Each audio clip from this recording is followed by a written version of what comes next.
Do you struggle with maintaining your serenity like I do? If so, listen up as we read from Hope for Today, November 12th. And there are some very easy things to maintain your serenity. Being conscious and aware of them is a whole nother thing altogether. So, serenity, what is it? For years, I was like a weather vane that spun around according to the air currents of everybody around me. My husband criticized me. I lost my serenity. My kids were not doing what I wanted them to do. I lost my serenity. My boss criticized me. I lost my serenity. And I attributed these mood swings to nervousness, lack of self-assurance, whatever else occupied, but I always blamed it on somebody else. It wasn't about me.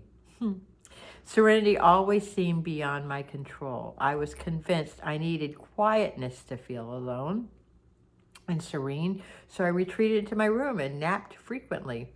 Today, I don't need to withdraw to quiet places nearly as often. I don't need to run away from life. Sometimes I can even stand in the middle of chaos, of a frenzied chaos atmosphere, and let it swirl around me while I remain unaffected. Wow, that's a great practice. I can tell myself to hush when my mind enters the muddy waters of what if. I can sit still in the present moment and feel grateful for the sound of rain falling on the roof and for the purring cat curled up next to me. In my gratitude, I experience serenity that I never knew before. Where does this serenity come from? Here we go.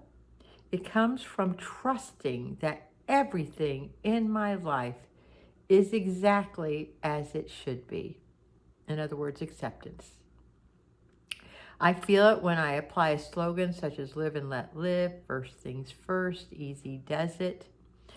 When I start panicking about something, and then I can choose to care for myself rather than try to fix someone else. And it surrounds me when I seek the presence of God in my prayer and meditation.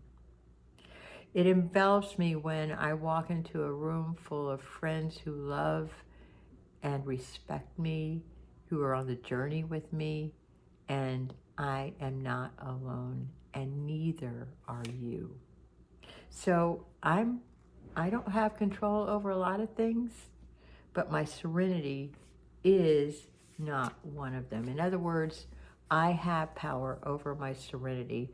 I can choose to be perturbed and upset by other people's insanity or other people not doing what I want, but my practice is accepting everything and everyone as it is, as they are. From that place of acceptance, I'm not saying you condone it, but from that place of acceptance, then move and make a decision rather than react. Viktor Frankl talks about there is a space between stimulus and response.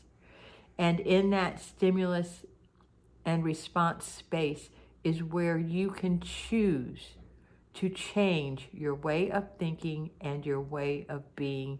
And if you have a habituated way of being that you have to react immediately to what is in front of you, you have to develop that space of pause. One way to do it is just keep your mouth shut. And the other part that I want to also mention is that I have a dysregulated nervous system, and I think a lot of people in the world do, where they get knocked off balance. And to find that serenity, just place your hand on your heart to find regulation, to regulate your emotions, your hands on your heart, quietly, and breathe in and out until you calm down. If you can't do it in front of people, take a break, go to the restroom, do something to calm yourself down. And don't act until you have found your center. If you get knocked off center, you can come back to center. If you like this kind of content, please like, subscribe. It doesn't cost you anything to subscribe to my channel. And then share it with somebody who could benefit from this. I love you.